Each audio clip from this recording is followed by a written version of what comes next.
Easy हम्म। Chapter है। Chapter भी easy ऐसे है, तरीका भी जो तुमने रिवाइज करने की जरूरत है, और इससे क्वेश्चन जरूर आएंगे। इससे क्वेश्चन हाँ, इसका तुम्हारा क्वेश्चन मैम ने भी बोला है। फर्स्ट, जैसे इसका फर्स्ट वाला क्वेश्चन था, वो क्वेश्चन आएगा 1 नंबर के क्वेश्चन में। अच्छा। तुम्हारा आएगा 1 नंबर के क्वेश्चन में आएगा, वो कुछ है नहीं, बस नंबर निकालिए जल्दी से, उसका रेट निकालिए अपॉन करके 1/TX, और फिर 3 नंबर में आएगा। हाँ, वो फर्स्ट वाला क्वेश्चन वो 1-2 नंबर में आएगा, वो बहुत लेंदी नहीं ना। वो जिस जो हाँ। आपका क्वेश्चन तीन तीन लोगों का आ रहा है ना, जैसे 3 लोग काम कर रहे हैं तो ऑल टुगेदर, ये आपका चार हाँ। नंबर में आ सकता है। हम्म। चलो ठीक है। बड़े क्वेश्चंस जो होते हैं, जैसे कि ग्राफ वाले हैं क्वेश्चन, कंस्ट्रक्शन वाले हैं क्वेश्चन, क्वाड्रिलेटरल से रिलेटेड है, एरिया पैरामीटर से रिलेटेड है, वो सब क्वेश्चन 8 नंबर में आते हैं। तो पहले तो चैप्टर को ये समझा करो ना कि कौन चैप्टर कितना इंपॉर्टेंट है। डेटा हैंडलिंग है, हाँ।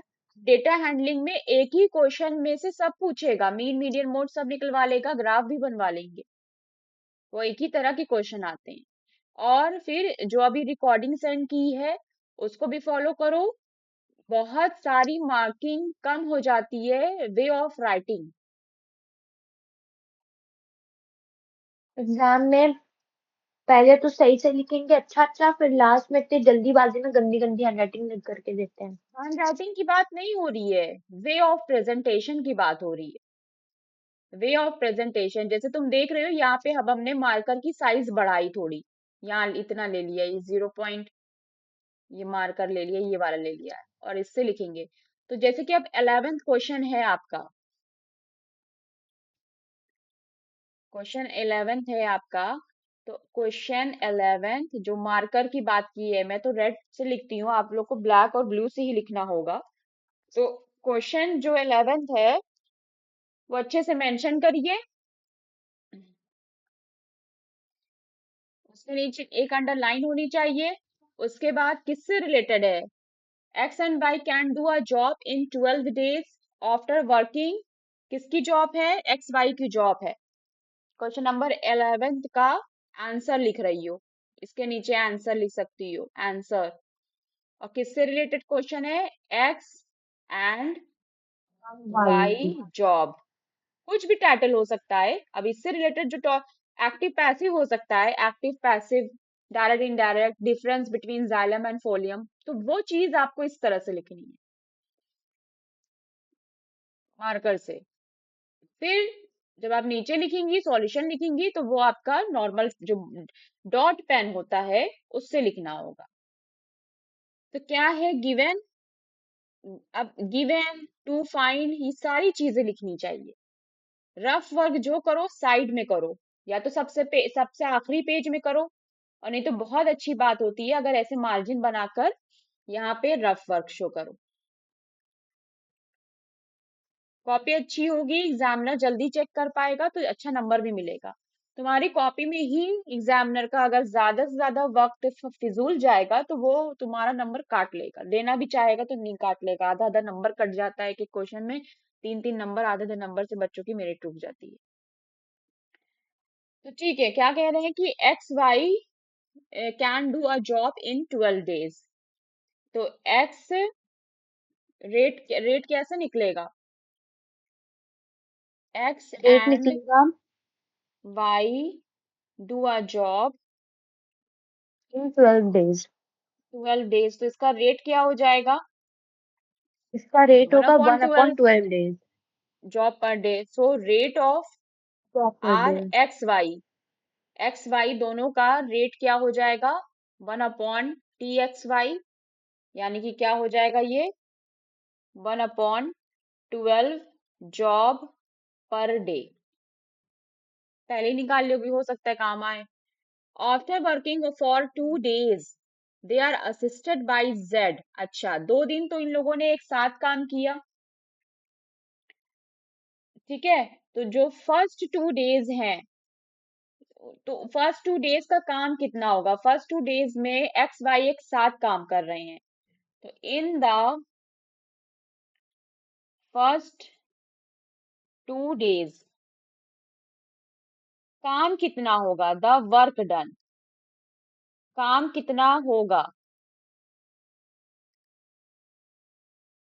Who works at the same rate as X? The remaining work gets completed in इतना days. In how many days will Y alone do the work? अब ये जिस तरह का क्वेश्चन है ये आपके 5 से 8 मार्क्स तक भी आ सकता है, इस तरह के क्वेश्चन। तो हम तो पहले ये निकाल लेंगे ना, जेड ने उसको असिस्ट किया तो यहाँ पे रिमेनिंग वर्क की बात कर रहा है और पूछ रहा है कि हाउ मेनी डेज फिर वाई अलग काम करे, वो दूसरा क्वेश्चन है। एक ही क्वेश्चन में कई क्वेश्चन है। तो सबसे पहले हम ये देख लेंगे कि फर्स्ट 2 डे में जो एक्स वाई ने एक साथ काम किया है वो कितना काम किया है। तो एक्स प्लस वाई का क्या हो जाएगा, डबल, जो भी इसका रेट आ रहा है double of X plus Y.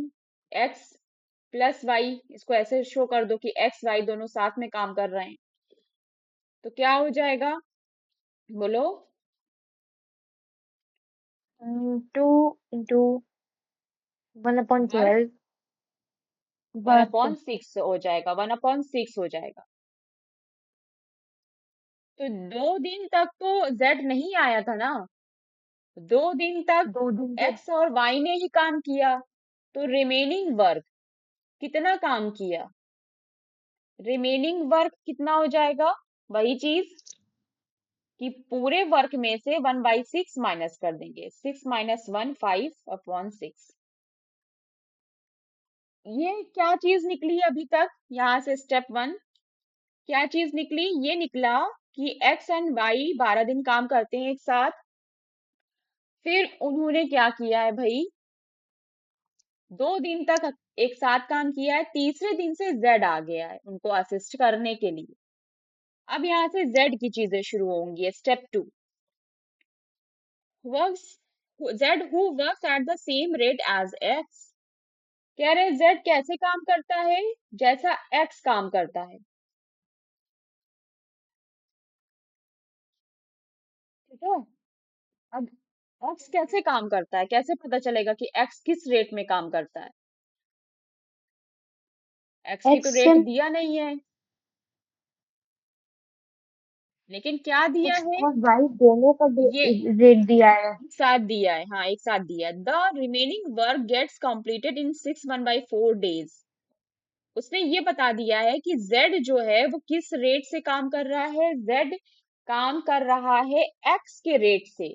अब फिर यहाँ पे लिखेंगे कि given z works at the same rate of x। और अब हम ये देखेंगे कि जो काम बचा है, रिमेनिंग वर्क कितना है, एंड गिवन, गिवन में और क्या है, रिमेनिंग वर्क कितना काम बचा है, काम बचा रिमेनिंग है वर्क 6 1/4 डे, नहीं, the twenty remaining work five gets upon four completed in 6 1/4। तो remaining work completed in 6 1/4 days, 4 6 24, 25/4 days. यानी कि जो जो 25/4 डेज है वो एक्स वाई जेड एक साथ करते हैं, है ना। 25/4 हाँ डेज जो काम किया है ये किसने किया है, X Y X Z Y and Z. Combine work, हाँ कंबाइन वर्क, वर्क डेज है, work days combine work days है, तीनों का एक साथ है। तो जेड का कैसे निकलेगा रेट, तो पहले तीनों का निकाल लें, हमको देखो 2 का पता है, एक्स वाई का पता है। अब हम उसमें z को भी शामिल कर लेते हैं, तो तीनों का रेट निकाल लेते हैं, तो तीनों का रेट क्या हो जाएगा, तीनों का रेट ऑफ रेट। z, हाँ यानी कि x तीनों के प्लस अपन वाई प्लस जेड अगर तीनों कर देते हैं तो वो कैसे निकलता है, कल एक फॉर्मूला बताया था, रिमेनिंग वर्क और फिर जितने दिन में काम हुआ है। अभी काम कितना बचा है, 5/6 काम बचा है ना, एक्स वाई एक साथ काम कर रहे थे, एक्स वाई एक साथ काम कर रहे थे, उनकी रेट हमने हम्म, निकाल ली, और पहले दिन का उनका काम निकाल लिया कि भाई पहले 2 दिन उन्होंने 1/6 काम किया, कर लिया खत्म 1/6 काम। अब ये बताओ तीसरे दिन से जेड हाँ, आया है तो जेड अब कितना काम बचा, तो भाई अभी जो रिमेनिंग वर्क है वो 5/6 है, 5/6 है। अब जेड इसमें शामिल हो गया, और हमने ये देखा कि ये जो बचा हुआ काम था, 5/6 काम जो बचा हुआ था वो कितने दिन में कंप्लीट कर रहे हैं तीनों, 25/4। 25/4 डे। तो तीनों का रेट क्या होगा, rate of X plus Y plus Z क्या होगा, जो बचा हुआ दिन है, तीनों के रिमेनिंग, रेट को रिमेनिंग वर्क, जो बचा हुआ वर्क। काम है, अपॉन क्या, remaining work completed in days, days कितने दिन में, डेज ऑफ कंप्लीशन, कितने दिन में काम कंप्लीट हुआ है। तो रिमेनिंग वर्क कितना है, 5/6 है, और हम्म, कितने दिन में हुआ है फाइव बाय वो, सिक्स 25/4 में है। अरे भाई जो काम बचा है वही तो 25/4 डेज में हुआ है। हाँ, क्या हो जाएगा ये, 5/6 मल्टीप्लाई रेसिप्रोकल हो जाएगा 25/4 का, 4/25, 5 1 5, 5 5 25, 2 3 6, 2 2 4, 2/15 कितना आ गया, 2/15। ये 2/15 क्या है, ये रेट है तीनों का, ये रेट है। अच्छा, X plus Y plus Z, ये तीनों का रेट है 2/15।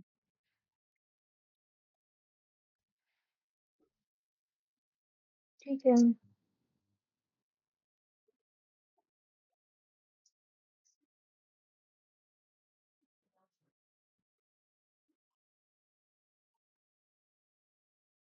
Z who works at the same rate as X, ठीक है, उसने ये बताया, पूछा क्या फिर, the remaining work gets completed in इतने days, in how many days will Y alone do the work.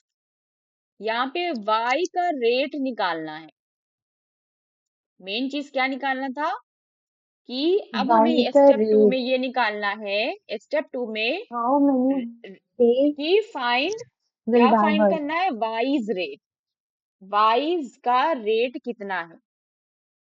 तो फिर से क्वेश्चन देखो, एक्स वाई एक साथ काम कर रहे थे 12 दिन में, हमने उसका रेट निकाल लिया। फिर तीसरे दिन से 2 दिन हाँ, उन्होंने अकेले काम किया, तीसरे दिन से नेक्स्ट डे से 2 दिन एक्स जेड भी वाई आ गया। अकेले काम किया। हाँ, तो पहले हाँ, हमने ये निकाल लिया कि एक्स वाई ने कितना काम किया, और उस फिर हाँ, कितना ठीक है। काम बचा है वो 1 से माइनस कर दिया, वो आ गया आपका 5/6 काम बचा है अभी। फिर कह रहे हैं कि जो काम बचा है वो जेड, एक्स वाई जेड तीनों ने साथ में मिलकर 25/4 डेज में किया। तो हम रेट निकालेंगे ना, तो रेट का फॉर्मूला क्या होता है, रेट कैसे निकलता है, अगर चौथा तीसरा भी उसमें से शामिल हो रहा है नेक्स्ट डे, तो भाई जो रिमेनिंग वर्क है upon days in completion, work upon day होता है। ये जो रेट निकाल रही हो तुम सबसे पहले, ये वन क्या है, ये वन, वन को क्या माना है, ये वन वर्क है, कि पूरा का पूरा होल काम, होल काम को वन माना गया है, ये वर्क ही है। अच्छा,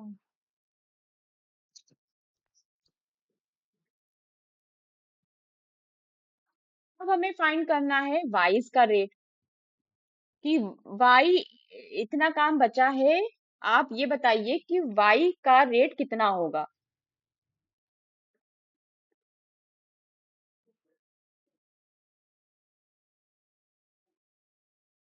तो हमारे पास ये पता, हमें ये पता है, इक्वेशन 1 पता है, जिसमें हमको ये पता है कि x प्लस वाई जो है, rate of x plus Y वो किसके बराबर है। इसको हम क्या लिख सकते हैं, फ्रॉम इक्वेशन 1, इक्वेशन 1 से हम ये लिख सकते हैं कि x प्लस वाई का रेट एक साथ कर दें और z का रेट अलग कर दें, और ये 2/15 के बराबर होगा, और आर एक्स प्लस वाई कितना है, 1/12, 1.5 और ये हो जाएगा टू डेज। अपॉन फिफ्टीन तो जेड का रेट कितना हो जाएगा, आर जेड कितना हो जाएगा भाई, are Z, rate of Z कितना हो जाएगा? आर जेड कितना बचेगा, बोलो ना।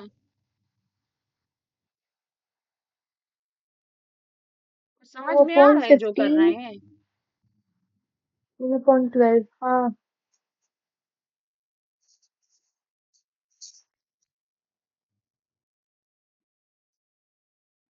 क्या दिया है क्वेश्चन में, गिवन है ना कि z किस इवन है, रेट से हाँ। काम करता है, x की रेट से काम करता है, तो z की जगह आर एक्स हो जाएगा। ये आर एक्स निकल आएगा, कितना हो जाएगा, सॉल्व करोगे इसका, 15 और 12 एलसीएम 60, 15 फोर जा 2 फोर जा 8, माइनस 12 फाइव जा 5, तो वन पहले 2 अपॉन फोर जा सिक्सटी 8, 8 होना चाहिए, 3 अपॉन 60, 1 अपॉन 20। तो सिक्सटी ये किसका रेट आ गया, 1 अपॉन 20 किसका रेट आ गया, सिक्स का। आर एक्स का, एक्स का रेट आ गया। अब हमें ये पता है कि वी नो दैट, हमको ये पता है कि दोनों जब साथ में काम करते थे तो 12 दिन में करते थे, मतलब उन दोनों का रेट कितना था, 12 था। और अगर हम इसको अलग हाँ, करें, R X plus R Y, ऐसे लिख सकते हैं ना, 1/12। और यहाँ से हमें आर एक्स कितना मिल गया है, 1/20। आर एक्स की जगह क्या रख दे, 1/20। आर वाई ऐसे लिख दे, 1/12। तो क्या हो जाएगा ये, आर वाई कैसे निकलेगा, 1/20 प्लस इधर माइनस 1/20। बस 12/20, 12 फाइव जा ऐसे ले लिया, 23 जा 2/60। 1/30। तो यानी कि अभी तो रेट निकला है ना, रेट निकला है कि हाँ, वाइज रेट कितना है, वाइज रेट है 1/30 जॉब पर डे, है ना, यही होगा जॉब पर डे। हाँ, तो वो कितना दिन लगाएगा, तो क्या हो जाता है, डेज ऑफ वाई 1/वाई रेट का रेसिप्रोकल हो जाता है ना। तो डेज फॉर वाई कितना हो जाएगा, डेज फॉर वाई, वाई का जो डेज होगा वो 1/, रेट ऑफ वाई हो जाएगा, यानी 1/1/30 डेज, यानी कि ये हो जाएगा 30 डेज।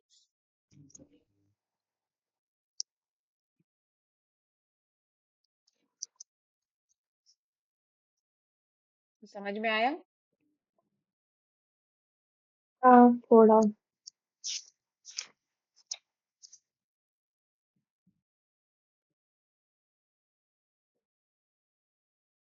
40 days, ठीक है। क्वेश्चंस लेंदी हैं, और जो क्वेश्चंस आएंगे वो लेंदी ही आएंगे।